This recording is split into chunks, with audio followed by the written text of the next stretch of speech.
कि constitutional breakdown मुख्यमंत्री जी ने कर दिए हैं। कहीं कोई नियम नहीं, अब तक इस पर जांच बैठा करके एफआईआर दर्ज करके अरेस्ट करना चाहिए था। बताइए, एक इतना बड़ा जिम्मेवार पद पर रहने वाला व्यक्ति और अपने पुत्र के मोह में सारे नॉर्म्स को ध्वस्त कर रहा है। ऐसे ही जो है सुविधा भोगी नन क्रीमी लेयर सर्टिफिकेट बना करके और उसी संवर्ग में ओबीसी हो, अति पिछड़ा संवर्ग जो है, उसी संवर्ग में जो दबे कुचले उनको आगे नहीं बढ़ने दे रहे हैं। पटना एम्स का जो ईडी हैं, डायरेक्टर हैं अभी, जीके पाल, गोपाल कृष्ण पाल, इन्होंने अमानवीयता, क्रूरता का सारी हदें पार कर दिया है। फ्रॉडिज्म, राजस्व अधिकारी जो दानापुर का है, इसको भी निलंबित होना चाहिए, इस पर एफआईआर दर्ज होना चाहिए। जियोलॉजी डिपार्टमेंट में असिस्टेंट प्रोफेसर में नौकरी करा लिया। बताइए ये क्या चरित्र है, क्या सरकार की है, क्या केंद्र सरकार की है, क्या बिहार सरकार की है। देखिए, पटना एम्स के डायरेक्टर के ऊपर तो उस तरीके से गाज गिरने की बातें हो रही है। बताया ये जा रहा है कि फर्जी नन क्रीमी लेयर बनाकर उन्होंने आरक्षण का लाभ लिया है। इसके साथ ही अब जाकर एम्स के डीन के ऊपर भी गाज गिर रही है और साथ ही और भी कई सारे ऐसे डॉक्टर्स हैं जिनके ऊपर गाज गिरने की बातें सामने निकल के आ रही है। हमारे साथ बात करने के लिए पटना हाईकोर्ट के जाने माने अधिवक्ता डॉक्टर कौशलेंद्र नारायण जुड़ेंगे। बात करेंगे कौशलेंद्र जी, जिस तरीके से बीते दिनों आपने तमाम जानकारी दी थी जीके पाल को देखते हुए, ऐसे में अब जाकर डीन की भी बातें सामने निकल के आ रही है। आगे भी कुछ ऐसे डॉक्टर्स हैं जिनके नाम सामने निकल के आ रहे हैं, जहां यह बताया जा रहा है कि फर्जी नन क्रीमी लेयर बनाकर इन्होंने आरक्षण का लाभ लिया है। ऐसे में क्या कुछ मुद्दा सामने निकल के आया है? धन्यवाद कि आप, यह विकराल मुद्दा है, मैं इस रूप में कहूँगा विकराल मुद्दा है, बहुत बड़ा संगीन और गंभीर मुद्दा है देश के लिए कि ऐसे ही जो है सुविधा भोगी नन क्रीमी लेयर सर्टिफिकेट बना करके और उसी संवर्ग में ओबीसी हो, अति पिछड़ा संवर्ग जो है, उसी संवर्ग में जो दबे कुचले उनको आगे नहीं बढ़ने दे रहे हैं। यानी अगड़ा पिछड़ा दलित सबका हक, अल्पसंख्यक सबका हक खाने वाला है। मैं ये कहना चाहता हूँ कि पटना एम्स का जो ईडी हैं, डायरेक्टर हैं अभी, जीके पाल, गोपाल कृष्ण पाल, इन्होंने अमानवीयता, क्रूरता का सारी हदें पार कर दिया है। फ्रॉडिज्म का इन्होंने नन क्रीमी लेयर सर्टिफिकेट बना के अपने पुत्र ओरो प्रकाश पाल, कैसा ओरो प्रकाश पाल होंगे आप समझ सकते हैं, उन्होंने बनवा करके और एम्स जो गोरखपुर है उसमें माइक्रोबायोलॉजी डिपार्टमेंट में सर्जरी, माइक्रोबायोलॉजी डिपार्टमेंट में एमएस में एडमिशन करा दिया।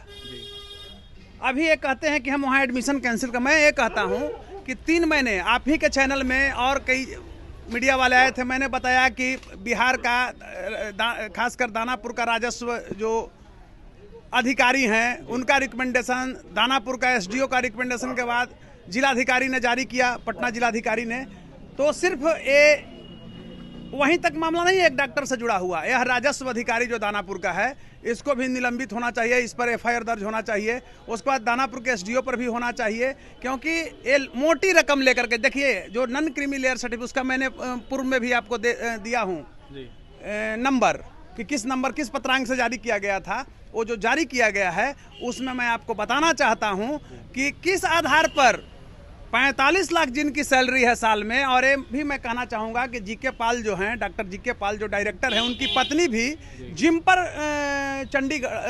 पर हिमाचल प्रदेश में प्रोफेसर हैं। तो 45 में 90, नियर अबाउट 80 से 90 लाख के बीच में सैलरी है। ये लोग 8 लाख से भी कम नीचे सैलरी करा लिया है। तो बताइए, this is being my loss, who will fulfil? If you take guarantee I leave of it. This is the very rapture case. और supremacy of law can not be challenge by anyone, it's above than अस।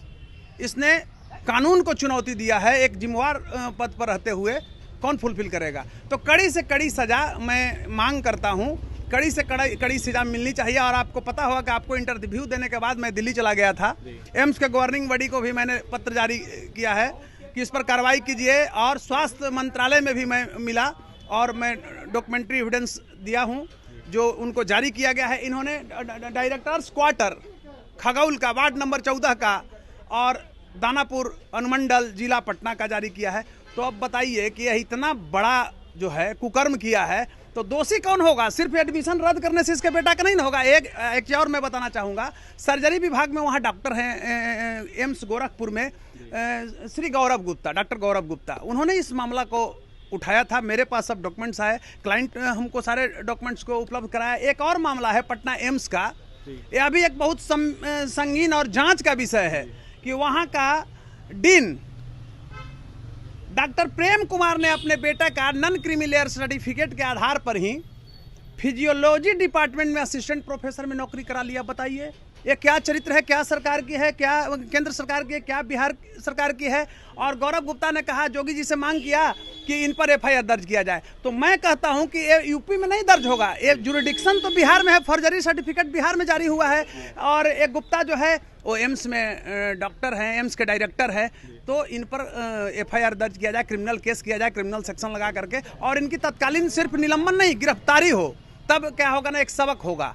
उन पर भी बहुत संगीन कई तरह के आरोप हैं और मेरे पास डॉक्यूमेंट्री एविडेंस आया है और आज पूरी एविडेंस को मैं एकत्रित कर रहा हूं। मैं दिल्ली से जस्ट आया हूं। आज माननीय न्यायालय में, उच्च न्यायालय में कई केस हमारे चढ़े हुए थे, तो उसमें हम थे बिजी, और रात में उस पर हम अध्ययन कर रहे हैं। और कल ऐसे भी मैं रीड करने जा रहा हूँ, कल मैं रीड फाइल करूंगा। कुछ रीड करिएगा इस पर एफआईआर के लिए।